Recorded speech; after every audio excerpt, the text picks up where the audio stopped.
Saya dilahirkan di Jakarta. Sudah tinggal di Jakarta 61 tahun. Seperti Bapak Ibu sekalian, macet ya, banjir di Jakarta. Mungkin di Surabaya nggak ngalamin banjir ya. Panas, banyak nyamuk lagi ya. Jadi istri saya, anak saya suka ngeluh banyak nyamuk. Tapi sudah 61 tahun sudah terbiasa, ya dinikmati, disyukuri saja. Orang tua saya dilahirkan dibesarkan di Kalimantan Barat. Kira-kira 30 km dari kota Pontianak.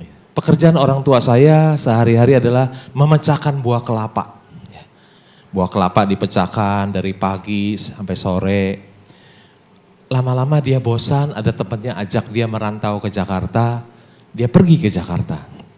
Tanpa pendidikan, tanpa uang, dia pergi modal nekat aja.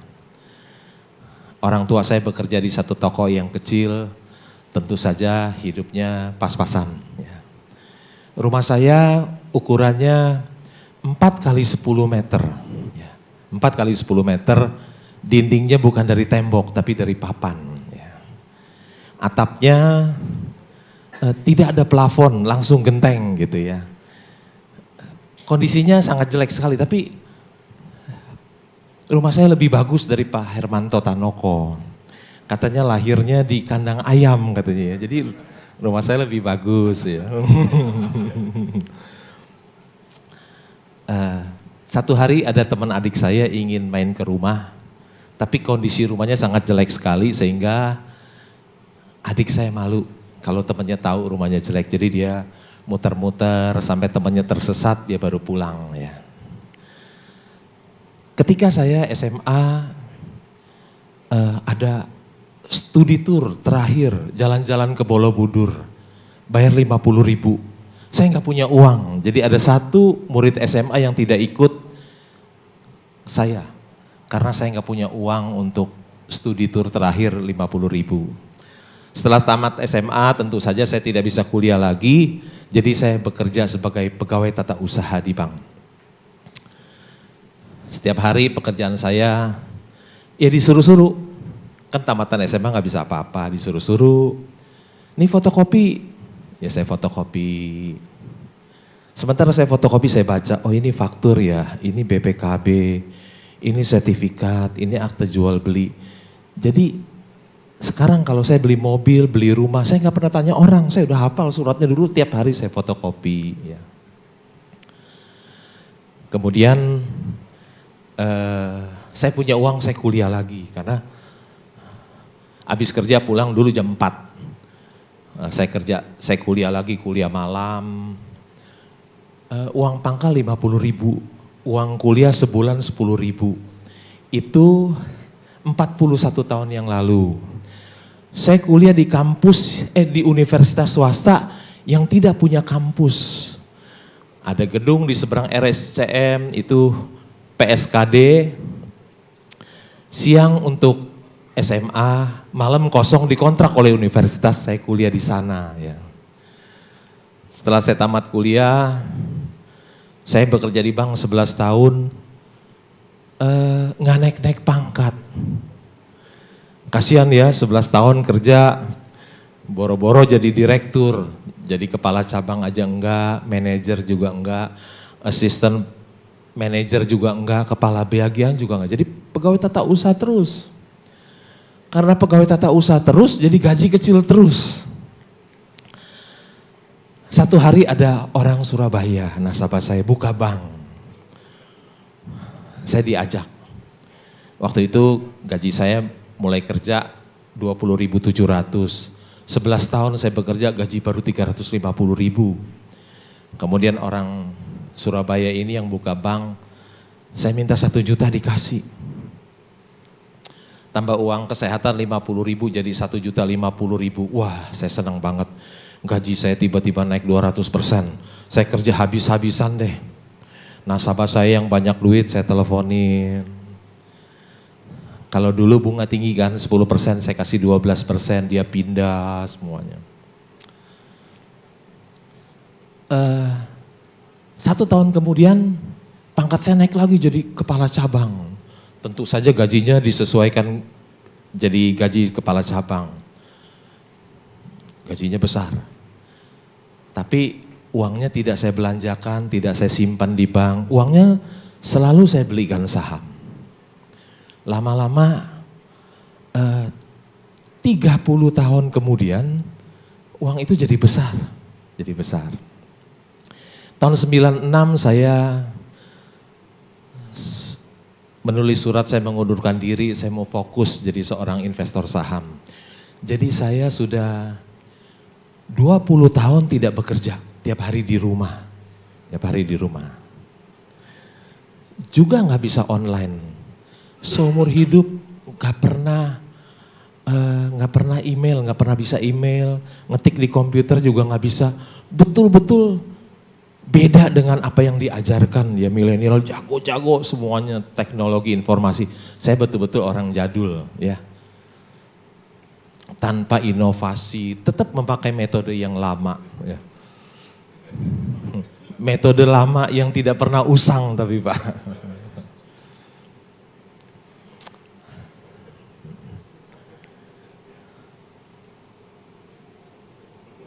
Ini ada Universitas Harvard ya.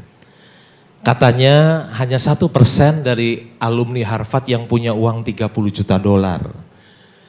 30 juta dolar itu kira-kira kali 14.000 itu 420 miliar.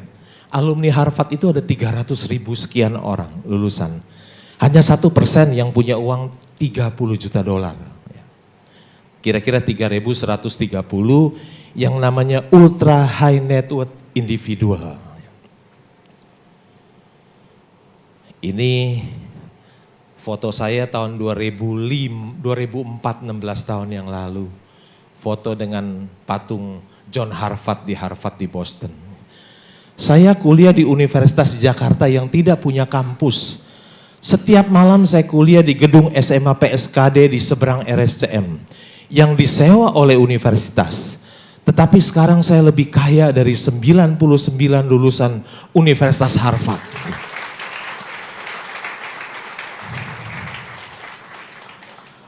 Berkat Tuhan itu begitu besar dalam hidup saya ya. Berkat Tuhan itu begitu ajaib dalam hidup saya. Masa orang yang jadi pegawai tata usaha 11 tahun bekerja bisa seperti ini. Banyak orang tua yang ingin menyekolahkan anaknya ke Amerika. Kalau dia punya duit ya gak apa-apa. Yang pas-pasan juga mau. Ada seorang bapak cerita kepada saya. Pas anak saya tamat kuliah, uang saya habis. Dia bilang, waduh hebat ya bapak ini. Pas, untung dia keburu tamat. Kalau enggak, duitnya udah keburu habis. Ada seorang orang tua yang menjaminkan rumahnya di bank, bukan untuk modal kerja, tapi untuk kuliah anaknya di Amerika. Untuk modal kerja aja bisa macet. Apalagi untuk kuliah anak di Amerika, pasti rumahnya dijual untuk lunasin utangnya. Ada seorang bapak telepon saya, teman saya. Hong pinjam duit dong 50 juta. Buat apa? Buat ongkos anak saya di wisuda di Amerika. Pabriknya sudah dijual, sekarang ongkos saja nggak ada ya. Kalau Tuhan berkati hidup kita ya. Kita kuliah di Indonesia pun kita bisa jadi orang yang berhasil loh. Ya. Orang tua sekarang berpikir kalau anaknya nggak kuliah di Amerika, nggak ada masa depan dan nggak bisa menjadi orang yang berhasil. Seperti itu. Mengapa saya memilih menjadi seorang investor saham? Karena di pasar modal itu ada uang yang sangat besar. Ini dana masyarakat yang di perbankan kita ada sampai akhir 2019 itu ada 6.077 triliun. Saya bekerja di bank 17 tahun, saya pikir dana masyarakat di bank itu uang paling banyak adanya di bank. Ternyata saya keliru. Ternyata Bursa Efek Indonesia lebih besar dari dana masyarakat yang ada di perbankan kita, ada 6.518. Lebih besar, 6.518. Ini saham-saham yang sebelum turun. BCA paling mahal ya, 775 triliun, ada BRI nilainya 516 triliun, ada Telkom 345 triliun, ada Bank Mandiri 339 triliun, dan Unilever 260 triliun, dan seterusnya. Ini ada perusahaan di Amerika. Ya. Kalau Saudi Aramco nggak usah dihitung, itu perusahaan negara, yang swasta aja ada Apple. Nilainya 1,3 triliun US dollar. Kalau dikalikan 14.000 berapa tuh? Nggak bisa hitung, banyak banget ya. Dana masyarakat cuma 6.000 triliun. Seluruh uang dana masyarakat, korporasi, dikumpulin jadi satu beli saham Apple itu nggak cukup loh. Setengah aja nggak cukup. Jadi ada uang yang sangat besar itu di pasar modal. Ada orang yang sangat tidak menghargai saham, perusahaan yang hebat. Orang ini orang yang tidak menghargai saham, orang yang hebat ini. Kalau enggak dia jadi orang paling kaya di dunia. Dia punya saham di Apple 10%. Kalau tadi 1,3 triliun, dia punya 10%, kekayaannya ada 130 miliar dolar. Tapi tahun 76 sahamnya yang 10% di Apple itu dijual. Nilainya 800 dolar. Bukan 800 juta loh, 800 dolar. Dia jual saham Apple di tahun 76. Kalau dia nggak jual, saham itu bernilai 130 miliar dolar. Harta karun kekayaan terbesar yang ada di dunia adanya di pasar modal, bukan di bawah laut. Nilainya nyata dan transparan. Sangat disayangkan bila ada orang yang tidak mengenal pasar modal. Ada uang yang begitu banyak di pasar modal. Kalau saudara tidak tahu tentang pasar modal, sangat disayangkan loh. Kalau Bapak ingin menjadi orang yang kaya, pasar modal lah tempatnya. Pasar modal lah tempatnya. Judul tema hari ini adalah menjadi kaya di bursa, di pasar modal. Ya. Itu pelajaran yang sangat penting loh, menjadi kaya. Menjadi kaya itu adalah idaman hampir semua orang. Tapi sayang, pelajaran menjadi kaya itu tidak diajarkan di sekolah loh. Dari kita SD kelas 1 sampai tamat perguruan tinggi, nggak ada mata pelajaran menjadi kaya, nggak ada. Yang idaman kita justru nggak diajarkan.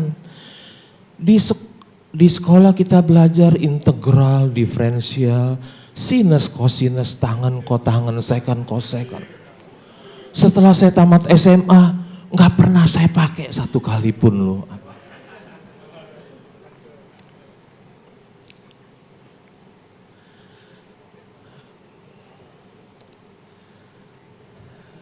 Perusahaan publik menghasilkan produk dan jasa bagi hidup kita. Ini pembungkus Indomie ada huruf Arab. Ketika saya berjalan-jalan ke Abu Dhabi, ke hipermarket, saya lihat ada pembungkus Indomie, jadi saya foto aja.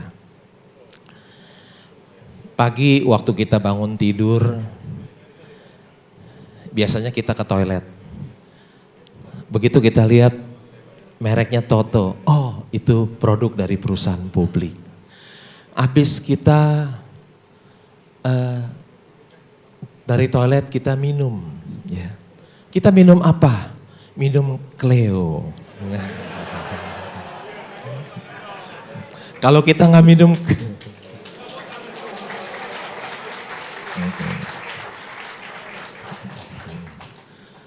kalau kita nggak minum nanti dehidrasi ya. Kita minum. Cleo juga perusahaan publik ya. Habis kita minum, biasanya kita ambil smartphone kita, mungkin kita pakai Indosat, Telkomsel, XL, itu juga perusahaan publik. Habis kita lihat smartphone kita, mungkin kita mandi. Ya. Kita mandi pakai sabun Lux, sabunnya para artis. Ya. Kita sikat gigi dengan Pepsodent, kita cuci baju dengan Rinso, itu produk dari Unilever. Hampir semua keluarga di Indonesia pernah pakai produk itu. Habis kita mandi, kita sarapan dengan mie yang enak dan murah ini, hanya sebungkus 2.000 dengan telur 1 kita sarapan ya. Kita siap-siap, sementara kita sarapan kita nonton TV. Mungkin kita nonton RCTI, Indosiar, SCTV, Antv, TV One. Itu semua perusahaan publik. Kita melihat suatu kejadian gak usah ke lokasi, cukup dari rumah saja. Selesai sarapan, kita ke kantor, kita naik Avanza. Mobil sejuta umat ya, yang kita beli di Astra Internasional. Itu juga perusahaan publik. Kacanya siapa yang buat? Asahi Mas, itu juga perusahaan publik. Bannya siapa yang buat? Bannya mungkin Gajah Tunggal, Goodyear Indonesia. Kita naik mobil, kita jalan tol, masuk. Mungkin kita lewatin jalan tol ada Jasa Marga, Waskita, Adikarya, itu semua perusahaan publik. Membuat jalan tol itu butuh semen yang banyak. Semennya dari mana? Dari Semen Indonesia, Dynamic, Indosemen. Bajanya dari Krakatau Steel. Ya. Kita jalan-jalan ke mall, ke Tunjungan Plaza. Mallnya terkenal, besar. Siapa punya? Pakuwon punya. Oh, itu juga perusahaan publik. Di mall banyak bank. Ada BCA, Bank Mandiri, BRI, Penin Bank, CIMB, Bank Danamon, semua perusahaan publik. Sampai malam kita tidur, tinggal di mana? Di Citraland, oh itu juga perusahaan publik. Di mana? Di Pakuwon juga perusahaan publik. Ya. Dari pagi hingga malam kita pakai produk dan jasa dari perusahaan publik. Nah ini tahun lalu saya ke Yokohama, ternyata saya tahu pencipta mie instan ini namanya Momofuku Ando. Dia hidup meninggal usia 97 tahun. Jadi kalau saudara makan Indomie jangan takut ya. Penciptanya aja 97. Jangan-jangan kalau saudara makan Indomie juga bisa panjang umur kayak penciptanya 97 ya. Bukan promosi, saya nggak punya saham Indofood, cuman buat bercanda aja. Perusahaan publik menciptakan banyak lapangan pekerjaan, ada Astra, punya karyawan 214.000 orang. Makin banyak lapangan pekerjaan tercipta, makin sejahtera bangsa dan negara kita. Ya. Ada satu lapangan pekerjaan tercipta, kemungkinan ada satu preman berkurang di tengah jalan. Ya. Astra ini belum dia punya dealer, dia punya supplier banyak sekali ya. Saya tanya Pak Hermanto, Pak karyawan Bapak berapa? Ada 20.000 loh. Ada 20.000 orang yang mendapatkan kesejahteraan dari perusahaan Pak Hermanto. Kalau dulu yang kita sebut pahlawan adalah orang yang berani melawan penjajah Belanda. Sekarang kita sudah merdeka, Belanda tidak ada. Siapa yang disebut pahlawan? Menurut saya yang disebut pahlawan adalah orang yang bisa memberikan kesejahteraan pada banyak orang.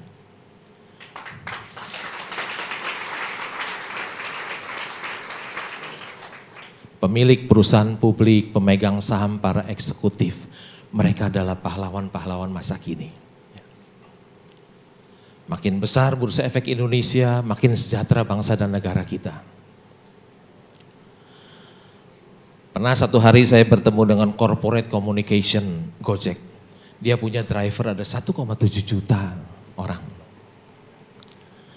Nah ini perusahaan publik ya, yang dapat pemilik perusahaan publik yang dapat penghargaan dari presiden. Ya. Satu hari mungkin Pak Hermanto Tanoko juga dapat bintang jasa juga. Ya.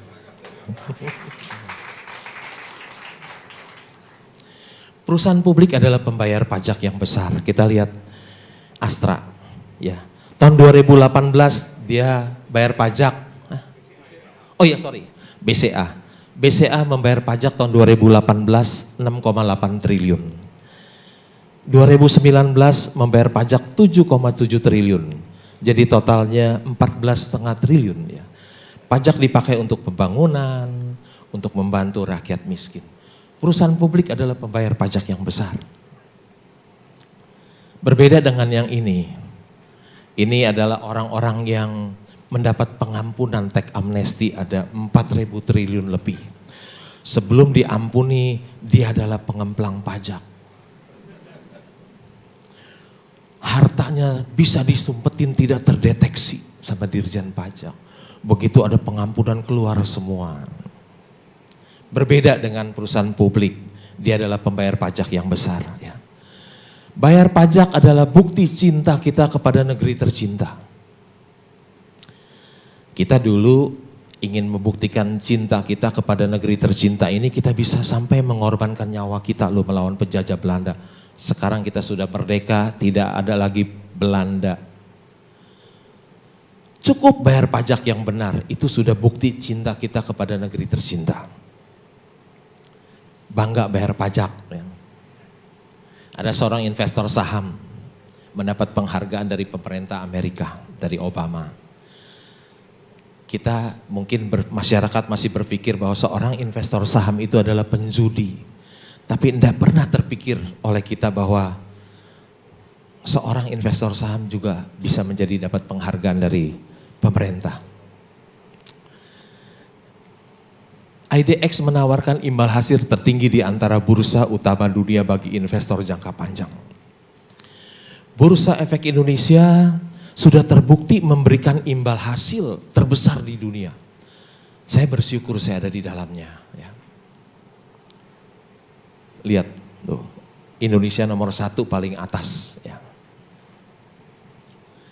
Saya pernah bekerja di bank 17 tahun tapi saya tidak taruh uang di bank. Cuman sekedar buat kebutuhan sehari-hari saja. Karena bunga kecil, barang-barang naik banyak. Jadi kalau ada orang yang menyimpan uang di bank, nilainya semakin hari semakin turun. Jadi kalau dia menyimpan uang-uang di bank, berarti dia membuat dirinya miskin secara pelan-pelan. Saya juga tidak membeli obligasi karena return imbal hasilnya juga tidak besar dan uang kita di lock lama sekali ya. 3 tahun, 5 tahun ya. Saya juga tidak membeli emas ya. Biasanya emas adalah investasi dari ibu-ibu di desa ya. Ini Warren Buffett bilang, when we took over Berkshire it was selling at 15 ya. A share. And gold was selling at 20. Jadi emas lebih mahal dari saham Berkshire. Gold is now 1.600, 1,016 and Berkshire is 120,000. 2019 gold is anggaplah sekarang aja 1.600 gitu ya. And Berkshire 300.000 ya. Lebih menguntungkan membeli saham daripada membeli emas. Saya juga tidak punya dolar. Meskipun rupiah kita terdepresiasi sejak zaman kemerdekaan. Tapi saya tidak berani beli dolar. Kenapa? Karena orang yang menyimpan dolar cenderung mengharapkan yang buruk yang terjadi. Kalau bisa rusuh nih. Kalau rusuh rupiah melemah, dolar menguat ya untung. Kalau bisa The Fed jangan turunin suku bunga dong, naikin. Supaya krisis lagi, kalau krisis lagi rupiah melemah, dolar menguat, dia untung. Orang yang pegang dolar cenderung mengharapkan yang buruk yang terjadi. Beda dengan orang yang pegang saham. Kalau rusuh sahamnya hancur ya. Krisis hancur. Jangankan krisis, jangankan rusuh, kena virus aja sahamnya hancur juga. Nggak pernah ada teori, dimanapun nggak ada teorinya. Saham seluruh dunia bisa jatuh gara-gara virus gitu kan. Orang yang pegang saham cenderung selalu mengharapkan yang baik. Indonesia aman, stabil, ya, ekonomi menguat, ya. Daya beli meningkat baru harga sahamnya bisa naik. Ada satu buku, Who Want to be a Smiling Investor, ya. Siapa yang mau jadi investor yang tertawa, bukan yang stril, yang galau, bukan. Saham memberikan pertumbuhan terbesar, mari kita lihat data di pasar modal Amerika Serikat selama tahun 1926 hingga 2006. Akan menjadi berapa uang $1 80 tahun kemudian? Kalau kita taruh di celengan ayam tetap $1. Menjadi $20 jika diinvestasikan pada obligasi jangka pendek pemerintah, menjadi $70 jika ditanamkan di obligasi jangka panjang pemerintah, menjadi $3.000 bila dibelikan saham perusahaan besar, menjadi $16.000 jika diinvestasikan pada saham perusahaan kecil. Berinvestasi di perusahaan kecil lebih beresiko sehingga imbal hasilnya lebih besar, menjadi 16.000. Nah sekarang kita sudah tahu rahasianya untuk memaksimalkan keuntungan investasi. Saham is the best choice. Saham is the best choice, ya. Tapi hanya 1% mungkin, kurang dari 1% orang yang percaya kalimat ini, ya. Saham is the best choice. Kurang dari 1% orang yang percaya mengenai hal ini.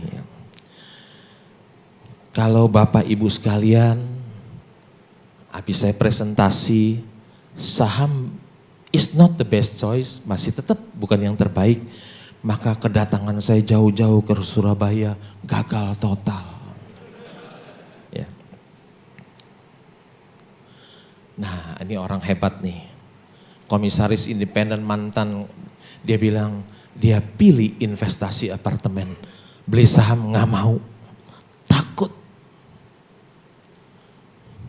Dengan jujur dia mengatakan dia nggak mau beli saham, dia pilih apartemen, beli properti, karena the best investment on earth is earth. Dia nggak mau, ya. Dia nggak mau beli saham. Ya.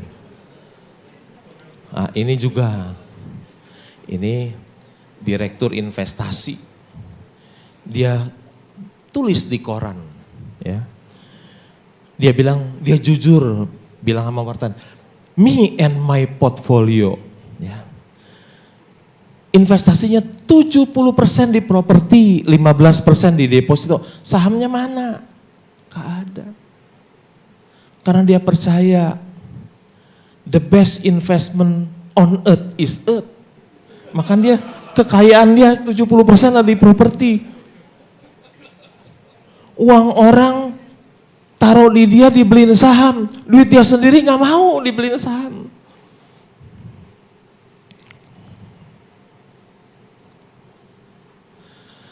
Saham yang diperjualbelikan di bursa membuka kesempatan bagi para investor bermodal kecil untuk bisa memiliki perusahaan besar. Mengapa? Karena dengan memiliki saham berarti ikut memiliki perusahaan tersebut, ya. Kita orang yang uangnya terbatas, kemampuan terbatas, suruh bangun perusahaan sebesar Cleo, hampir tidak mungkin, ya. Tapi adanya Bursa Efek Indonesia memungkinkan kita orang yang kemampuannya terbatas, uangnya terbatas, bisa memiliki perusahaan yang hebat. Membeli saham itu halal loh, ada fatwa dari MUI, ya, jadi jangan ragu-ragu. Ini ada 2 orang kaya nih, ya. Dia bilang, no Rolex watch.